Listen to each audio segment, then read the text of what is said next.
बड़ी बात कही है। हे ईश्वर, क्या तुम आतंकवादियों से मिले हुए हो? किसी व्यक्ति से बात नहीं हो रही है यहाँ पर, सीधी ईश्वर के साथ पेरियार के सवाल हो रहे हैं। और बीच में कोई आएगा तो ये खबरदार, यहाँ भगवान से सीधी बात हो रही है, बीच में किसी को आने की जरूरत नहीं है। अगर वो भगवान का एजेंट बन के आना चाहता तो आ जाए, फिर सारे केस मुकदमे हम उस पर करेंगे। हे ईश्वर, क्या तुम आतंकवादियों से मिले हो जो रोज लाखों लोगों को धर्म के नाम पर मरवाते हो? 12वां सवाल, क्या तुम आतंकवादी हो? क्या तुम आतंकवादी हो जो चाहते हो कि लोग तुमसे डरें? डिस्क्याऊं ऐसे करता है ना आतंकवादी, मार दूंगा, नोक दिखाता है, तलवार दिखाता है, चाकू छुरी दिखाता है और कहता है चाकू छुरियां तेज करा लो। यानी कि आतंकवादी का मकसद होता है कि लोग मुझसे डरें, मुझे माने, यह हत्याएं करता है। भगवान भी ऐसे ही करता है कि मुझे मानो, और उसे ना मानो तो लोगों को मारा जाता है। आज देश के अंदर जबरदस्ती जय श्री राम भी बुलवाया जा रहा है, आप देख रहे होंगे मॉब लिंचिंग हो रही है। हे ईश्वर, क्या तुम मूर्ख हो जो हम जैसे नास्तिकों को पैदा किए जा रहे हो? जोर से बजाइए तालियां, बहुत बड़ी बात है। ईश्वर नहीं आएगा, अभी देखना कल एफआईआर भी होंगी तो ईश्वर नहीं आएगा, एजेंट आएंगे। हो सकता है यहाँ बैठे हुए लोगों के खिलाफ कल से वो आ जाए फरमान जारी, सर धड़ से अलग कर दो, तन से जुदा कर दो और हम 10 करोड़ रुपए देंगे। पहला सवाल, क्या तुम कायर हो? हमेशा छिपे ही रहते हो, किसी के सामने प्रकट नहीं होते। ये किसको कहा गया है? निर्देश को नहीं कहा गया, ये भगवान को कहा गया है। 5वां सवाल, क्या तुम सोने के व्यापारी हो जो मंदिरों में लाखों टन सोना दबाए बैठे हो? हे ईश्वर, क्या तुम सोने के व्यापारी हो? आज व्यापारियों को भी लग रहा होगा हमसे बड़ा व्यापारी तो भगवान निकला। हे ईश्वर, क्या तुम व्यापारी हो जो लाखों टन सोने को अपने मंदिरों में दबाए बैठे हो? मैं नहीं कह रही हूँ, पेरियार ने कहा है, लगभग 125 साल पहले कहा है। ये पेरियार की बेटी तो बस दोहरा रही है। आज वो कीड़े, क्या कहूँ उनको, वो बिलबिला रहे हैं क्योंकि बाबा साहब डॉक्टर अंबेडकर ने असमानता का एंटीडोट संविधान में लिख दिया। बाबा साहब ने क्रूरता और हमारे अत्याचार शोषण का जो एंटीडोट था वो संविधान में लिख दिया। इस वजह से वो नाराज हैं। संविधान से हमारी सुरक्षा है और हमें संविधान बचाना होगा। ये सरहदें काट दो, इस सरहदों को खत्म करने के लिए एक ही विचार है, बाबा साहब अंबेडकर का लिखित संविधान, उसको पढ़ना शुरू कर दो। गीता भागवत हमने बहुत पढ़ी, इससे हमें कुछ नहीं मिला। हमारे पुरखों के शरीर पर चिथड़े होते थे, जब से संविधान आया है आज हम कॉलर ऊंचा करके अपने हाथ की ये सलवटें ऊंची करते, संविधान की बदौलत है। मैं पेरियार की बेटी, मैंने छोटी उम्र में बहुत दुनिया देखी। मैं पेरियार की बेटी, आपने देखा मैंने ये क्यों उठाए? मैंने यहां तक उर्स लिए हैं। पेरियार ने भी ये बाजू ऊपर उड़कर पाखंडवाद की ताबूत में कील ठोक दी। ऐसे ही एक और महान शख्सियत मान्यवर काशीराम साहब, कॉलर का कभी बटन नहीं लगा और कफ का कभी बटन उनका हो ही नहीं करता था, खुला रहता था। आज इस आंदोलन में पहुंचे ये सभी लोग अंबेडकर और पेरियार के बेटा बेटी हैं। ये उस विरासत को बचाने आए हैं जिस विरासत को बनाकर हमारे महापुरुष गए। हमारे महापुरुषों ने किसी के साथ अत्याचार नहीं किया, उन्होंने जिनके साथ अत्याचार हो रहा था उनके साथ न्याय कर दिया। इस वजह से इस देश के वो लोग जो 2 रुपए का धागा अपनी कमर में बांध कर कहते हैं कि हम सर्वश्रेष्ठ हैं, उनकी सर्वश्रेष्ठता को जूते की नोक पे रख दिया। आज इस आंदोलन में पहुंचे मैं उन सभी लोगों का तहे दिल से शुक्रिया करती हूँ। नाम नहीं ले सकती, अगर एक का नाम लूंगी तो ये सब नाराज होंगे और नाम की लिस्ट बहुत लंबी हो जाएगी। आप यहाँ से समझना कि मैं एक एक का नाम ले रही हूँ, जितने यहाँ पर खड़े हैं और जो इतने यहाँ से जा चुके हैं, एक एक का नाम ले रही हूँ मैं यहाँ से, उन सब के लिए जो यहाँ पहुंचे और जिन्होंने बिना पहुंचे भी बहुत बड़े बड़े समर्थन और सहयोग भेजे, उन सब का मैं इस दिल की गहराइयों से स्वागत करती हूँ। और अगले आंदोलन के लिए आप सबको चेताती हूँ, चेतावनी देती हूँ कि जाके सोना मत, अभी तो अंगड़ाई है, आगे बहुत लड़ाई है।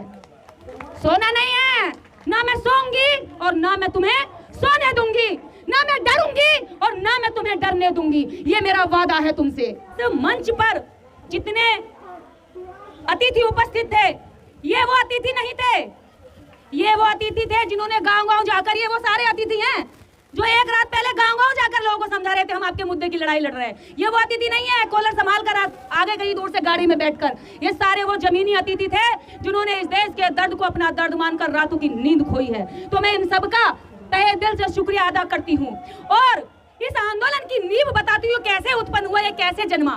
7 फरवरी 2023 को अंबेडकर भवन दिल्ली में हमने 100 पावरफुल वुमेन्स, बहुजन वुमेन्स का एक आंदोलन किया और अंबेडकर भवन में जब हमने इसका आगाज किया तो हमने वहां से ये डेट फिक्स कर दी थी कि ठीक 9 महीने बाद, फरवरी से सितंबर में ठीक 9 महीने बाद, जिस तरह एक माँ अपने बच्चे को जन्म देती है, 9 माह अपने गर्भ में धारण करती है और ठीक 9 माह बाद उसको जन्म देकर लालन पालन करती है और इस दुनिया में लाती है, वैसे ही आप इस आंदोलन को सोच रहे होंगे कि ये कल का आंदोलन है। नहीं, इसकी नींव 9 माह पहले अंबेडकर भवन 7 फरवरी 2023 को डाल दी गई थी इसी दिल्ली की जमीनों पर। आज उस आंदोलन का वो बच्चा जन्मा है आज के आंदोलन के रूप में और मुझे खुशी है कि हम सब ने अपने दर्द और पीड़ा से इस आंदोलन जैसे बच्चे को जन्म दे दिया है।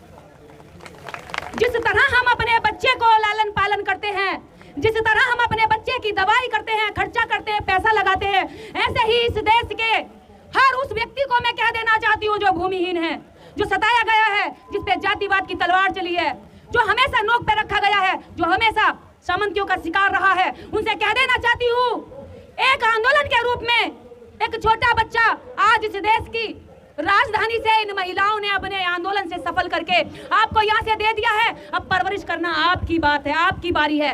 मैं एक दिन भी नहीं रुकूंगी, हर दिन इन 2 मुद्दों को लेकर गांव-गांव जाऊंगी, देहात में खड़ा सबसे लास्ट का आदमी उसको समझाऊंगी, उसको लेकर आऊंगी। और ये काम करने वाली मैं अकेली नहीं, मेरे साथ इस काम को करने वाले लगभग कई हजार लोग हैं जिन्होंने इस मेहनत को करके ये साबित कर दिया कि हम सबका सपना इस समाज के लिए सपना है। हमारा सपना वो नहीं है कि हम कहें भैया हिंदू राष्ट्र बना लो, लेकिन सारा संविधान का जो लाभ है वो हम खा भी जाए और जिनके लिए संविधान बना था कमजोरों के लिए, जब वो अपने संविधान अपने अधिकारों की बात करे तो कह दे भावना हाथ हो गई, मेरी भावना हाथ हो गई, मेरी भावना तो जमीन पे बिलबिला गई, मेरी जमीन पे भावना गिर गई। अरे भावना गिर जाती है, वो भावना हाथ गैंग इसी दिल्ली के अंदर सर तन से जुदा कर दो जैसा नारा लगाकर 10 करोड़ का इनाम देती है। अरे शर्म नहीं आती उन लोगों को? इस देश के अंदर ऐसे ऐसे नारे देकर इस देश की भाईचारा और एकता को तोड़ा जाता है। हम इस देश की एकता बनाने निकले हैं। हम इस देश के लाइन में खड़े सबसे पीछे व्यक्ति, दबे कुचले शोषित वंचित और दमित औरतों की लड़ाई लड़ने निकले हैं। अगर समाज को देश को लगता है ये लड़ाई उनकी है तो हमारे साथ आइए, इस लड़ाई को मजबूत करिए। ये पहला आंदोलन इस देश के अंदर हमने जमीन को और शिक्षा को लेकर नहीं किया है, इससे पहले भी आंदोलन होते रहे हैं। इसके निराला जी गोरखपुर में कर रहे हैं, विद्या गौतम जी ने नूह में किया था।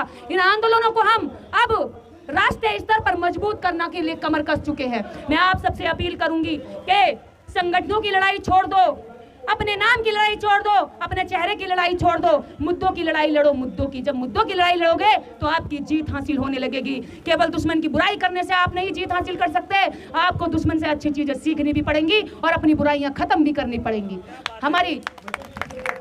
हमारे अंदर जो अनेकता का भाव है, हम दूसरे का महिमा मंडन कर लेते हैं लेकिन अपने भाई के साथ भाईचारा निभाते हुए डरते हैं। हम दूसरे को हाथ पकड़ के ऊपर चढ़ा देते हैं लेकिन अपने का हाथ पकड़ के ऊपर चढ़ाते हुए डरते हैं कहीं ये मेरे से आगे ना बढ़ जाए। नहीं, जब हम किसी को ऊपर बढ़ाते हैं तो हम भी ऊपर बढ़ते हैं। जब हम किसी को नीचे धक्का मारते हैं हमें भी झुकना पड़ता है। जितना किसी को झुकाएंगे इतना झुकना पड़ेगा। इसलिए मैं कहती हूँ मेरे समाज के लोगों, है मेरे समाज के वो गुमराह लोगों जो दुश्मन ने आपके बीच में इतनी दुश्मनी पैदा कर दी है, भाई भाई में नफरत पैदा कर दी है, पति पत्नी में दीवारें खिंच गई है, एक अम्बेडकरवादी है तो पत्नी मनुवादी है। ऐसे लोगों से भी कह देना चाहती हूँ ये सरहदें काट दो। इस सरहदों को खत्म करने के लिए एक ही विचार है, बाबा साहब अम्बेडकर का लिखित संविधान, उसको पढ़ना शुरू कर दो। गीता भागवत हमने बहुत पढ़ी, इससे हमें कुछ नहीं मिला। हमारे पुरखों के शरीर पर चिथड़े होते थे, जब से संविधान आया है आज हम कॉलर ऊंचा करके अपने हाथ की ये सलवटें ऊंची करते हैं, संविधान की बदौलत है। इसको बचाने का काम करो।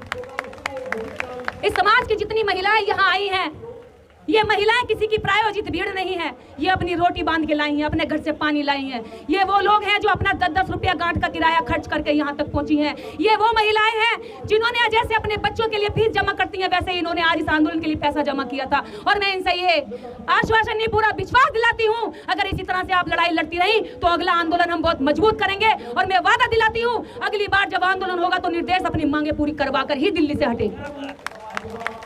हम केवल भाषण देने या कानों को सुख पहुंचाने या दिल को सुख पहुंचाने नहीं पहुंचे हैं, हम मुद्दे को मजबूती से हासिल करने के लिए पहुंचे हैं। और ये मुद्दा हासिल तब होगा जब हम जिद्दी बनेंगे। पागलों का इलाज हो सकता है, पागलों का इलाज हो सकता है साथियों। पागल बहुत है इस देश में, पागल खाने में भेज देंगे, लेकिन जिद्दी लोगों का कोई इलाज नहीं होता। और निर्देश जिद्दी है आपके अधिकारों को दिलवाने के लिए। और ये जिद है मेरी, ये पहली बार आंदोलन ऐसा हुआ है जिसमें लगभग कई हजारों लोग जो हैं, हर किसी का कहीं ना कोई संगठन है। संगठन का घमंड छोड़कर जब लोग यहाँ बैठे हैं तो ये मुझे देखकर खुशी हो रही है। ये खुशी हो रही है कि महिला का नेतृत्व इस समाज के अंदर आप तक हमने ऐसी औरतों का नेतृत्व स्वीकार किया, उनकी तस्वीरें लगाई घर में, जिन्होंने हमारे राजाओं को छल कपट से दारू पिला के और अपना सुंदर सुंदर वो दिखा करके उनको छल लिया और उनको हत्याएं कर दी। ऐसी औरतों को हमने देवी देवता माना। आज मेरे समाज के लोग अपने मुद्दों को, अपने देवी देवताओं को मानने के लिए यहाँ बैठे हैं। ये मेरे लिए गर्व की बात है। आप इसमें देखेंगे सावित्रीबाई फुले देश की प्रथम महिला शिक्षिका, और उनके साथ फातिमा शेख जिन्होंने उनका साथ दिया, पेरियार ईवी रामास्वामी और बाबा साहेब डॉक्टर अम्बेडकर को तो कौन नहीं जानता। ये लोग इस देश के वो धरोहर हैं जिन्होंने इस देश को सुधारने, संवारने, सुंदर बनाने, खूबसूरत बनाने और इस देश को विश्व स्तर पर पहचान पहुंचाने के लिए इस देश के अंदर न्यायवादी संविधान दिया। आज वो कीड़े, क्या कहूं उनको, वो बिलबिला रहे हैं क्योंकि बाबा साहब डॉक्टर अंबेडकर ने असमानता का एंटीडोट संविधान में लिख दिया। बाबा साहब ने क्रूरता और हमारे अत्याचार शोषण का जो एंटीडोट था वो संविधान में लिख दिया। इस वजह से वो नाराज हैं। संविधान से हमारी सुरक्षा है और हमें संविधान बचाना होगा। आखिर में मैं कहना चाहूंगी, मेरे साथ में मुख्य रूप से भूमिका निभाने वाले जो हमेशा पर्दे के पीछे रहने वाले लोग हैं, जिन्होंने कहा है मुझे नाम मत लेना, लेकिन मैं उनको भी आभार व्यक्त करूंगी। हे मेरे साथियों, हे बहुजन समाज के वो लोगों जिन्होंने इस छोटी सी एक आम लड़की को एक फायर ब्रांड बनाने का काम किया है। मैं तुमसे वादा करती हूँ, तुम मुझे 1-1 रुपया देते रहो, और वादा एक और करती हूँ, जिस दिन अपने घर से 1-1 व्यक्ति देते रहोगे मिशन के लिए, तुम्हारी हर लड़ाई में जीत के दिखा दूंगी। सिर्फ 1 व्यक्ति और 1 रुपया मुझे चाहिए। फिर देखो कि ये लड़ाई हम कहां तक लेकर जाते हैं। जिद्दी हूँ, पागल नहीं हूँ। पागलों का इलाज हो सकता है, फिर कह रही हूँ जिद्दी हूँ, पागल नहीं हूँ। पागलों का इलाज हो सकता है, पागलपन से ज्यादा ऊपर उठ चुकी हूँ। तो ये जिद है कि ये अधिकार दिलवाकर ही दम लेंगे, चाहे इसके लिए अगली बार मुझे अनिश्चितकालीन धरने पे क्यों ना बैठना पड़े, हम बैठेंगे। और मुझे विश्वास है कि आप सब लोग उसी समय ऐसे ही साथ देने के लिए आएंगे। क्या आप साथ देने के लिए आएंगे?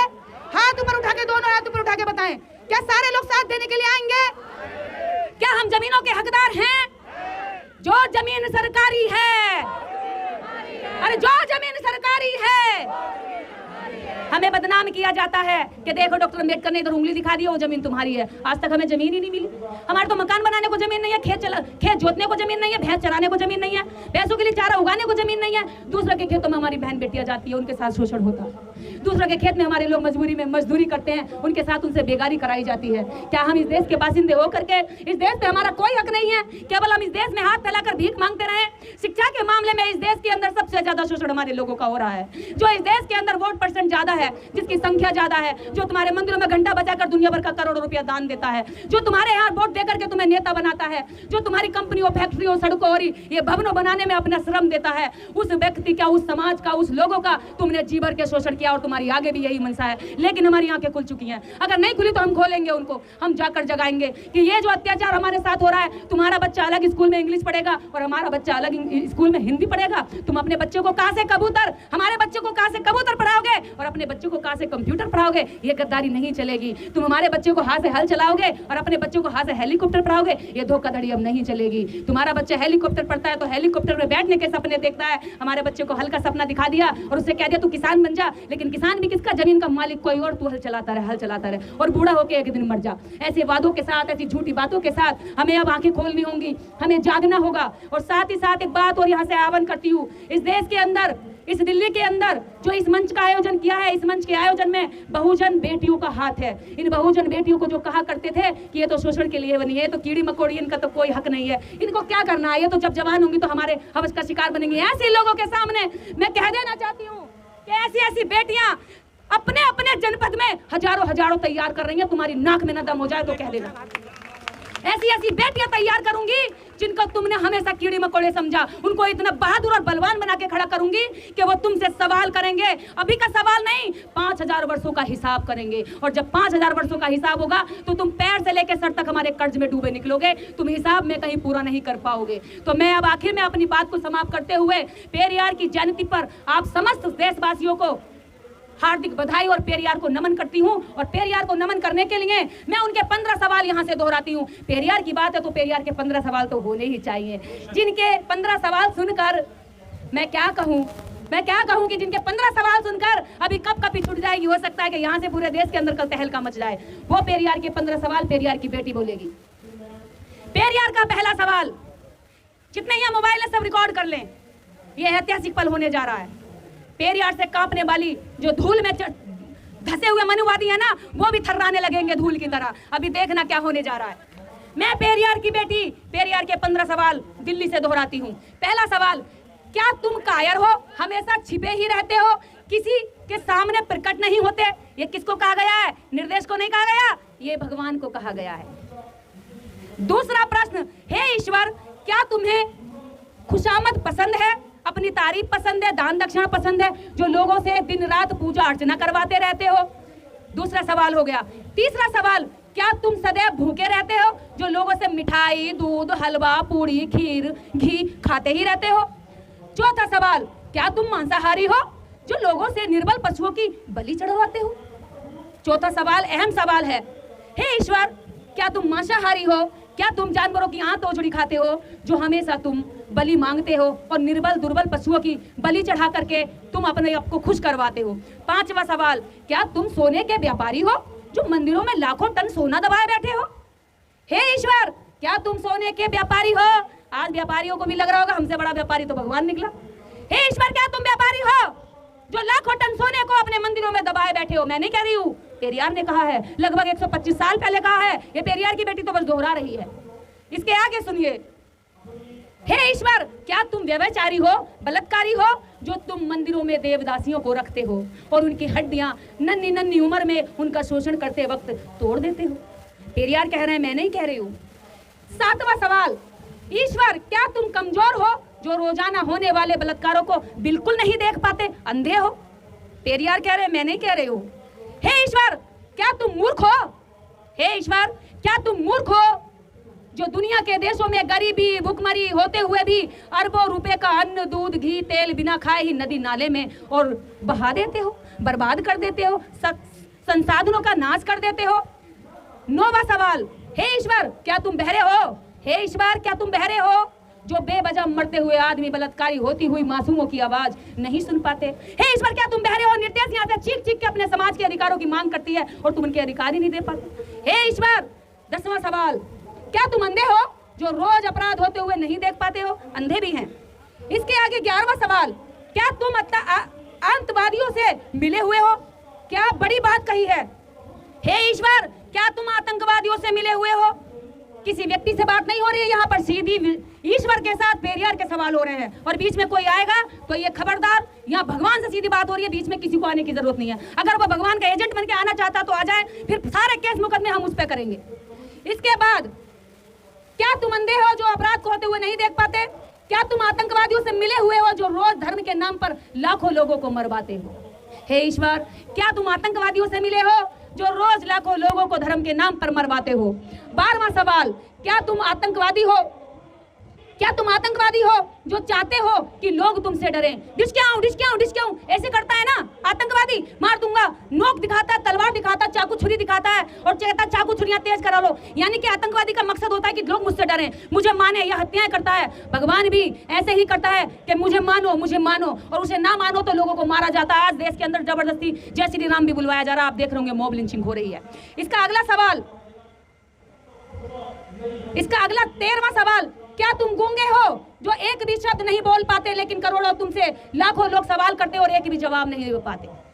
मैं अभी ये 15 सवाल कर रही हूँ, अगर ईश्वर मुझे एक भी सवाल का जवाब दे दे तो मैं मान जाऊंगी कि इस देश में, इस दुनिया में कोई ईश्वर है, वरना बीच में कोई उसका दलाल बन के मेरा सामना ना करे। इसके बाद 14वां सवाल, क्या तुम भ्रष्टाचारी हो, जो गरीबों को कभी कुछ नहीं देते, जबकि गरीब पशुपत काम करके कमाए गए धन की पाई पाई तुम्हारे ऊपर न्यौछावर कर देता है? कितनी सोचने वाली बात है। क्या तुम भ्रष्टाचारी हो?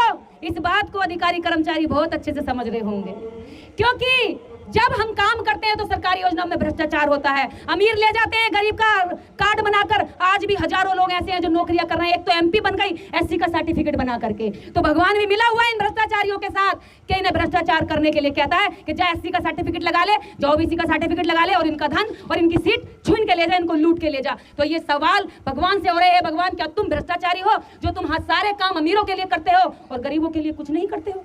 15वां सवाल, सबसे बड़ा सवाल, क्या तुम मूर्ख हो जो हम जैसे नास्तिकों को पैदा किए जा रहे हो? वाह क्या बात है। हे ईश्वर, क्या तुम मूर्ख हो जो हम जैसे नास्तिकों को पैदा किए जा रहे हो? जोर से बजाइए तालियां, बहुत बड़ी बात है। ईश्वर नहीं आएगा, अभी देखना कल एफआईआर भी होंगी तो ईश्वर नहीं आएगा, एजेंट आएंगे। हो सकता है यहाँ बैठे हुए लोगों के खिलाफ कल से वो आ जाए फरमान जारी, सर धड़ से अलग कर दो, तन से जुदा कर दो और हम 10 करोड़ रुपए देंगे। अगली लाइन सुनिए, अभी आखिरी सवाल और पूरी लाइन सुनिए। क्या तुम मूर्ख हो जो हम जैसे नास्तिकों को पैदा किए जा रहे हो, जो तुम्हें रात दिन खरी खोटी सुनाते हैं और तुम सुनते रहते हो, तुम्हारे अस्तित्व को नकारते हैं और तुम उसको चुपचाप बैठकर देखते रहते हो। मैंने यहाँ से इतने सवाल किए, कोई तूफान नहीं आया, मुझे कोई बीमारी नहीं हुई, मुझे कोई अटैक नहीं पड़ा, मैं ठीक हूं। यहाँ इतने लोगों ने सुना, किसी को कोई तकलीफ नहीं हुई है, सब उसी तरह से खड़े हुए जैसे पहले खड़े थे और जोश के साथ खड़े हो गए। पहले हमें इंसान बनना है, हमें भगवान की जरूरत ही नहीं पड़ेगी, हम एक दूसरे से प्रेम कर सकते हैं। दूसरी बात, हमें कहा जाता है कि ये लोग तो नीचे रहने के लिए पैदा हुए हैं, लेकिन अगर जिस दिन इस भगवान के नाम का शोषण बंद हो गया, कि पेरियार ने एक बात और कही है, भगवान का जन्म मूर्खों ने किया है, प्रचार धूर्तों ने किया है और मंदबुद्धि लोग उसको मानने का काम करते हैं। तो अब आप देख लेना आप कौन सी लाइन में खड़े हुए हैं। इसी बातों के साथ यहाँ पर उपस्थित सभी लोगों का, मीडिया का खासकर मैं तहे दिल से शुक्रिया करती हूँ। मैं सबका नाम ले रही हूँ, समझ लेना, सबका नाम ले रही हूँ मैं यहाँ से, और मैं आपका शुक्रिया अदा करती हूँ। और शुक्रिया अदा करने में यहाँ मैं प्रशासन का भी शुक्रिया अदा करूंगी कि आपने हमारे कार्यक्रम को, यहाँ प्रशासन के लोग खड़े हुए हैं उनका भी शुक्रिया अदा कि आपने हमारे प्रोग्राम की पूरी तरीके से देख रेख की और यहाँ पर किसी भी तरह का कोई ऐसा अनहोनी नहीं हुई जिसकी हम पहले से सोच कर आए थे, क्योंकि हमें पहले से कई सारे ऐसे हिंट दिए जा रहे थे, लेकिन अच्छे से हो गया।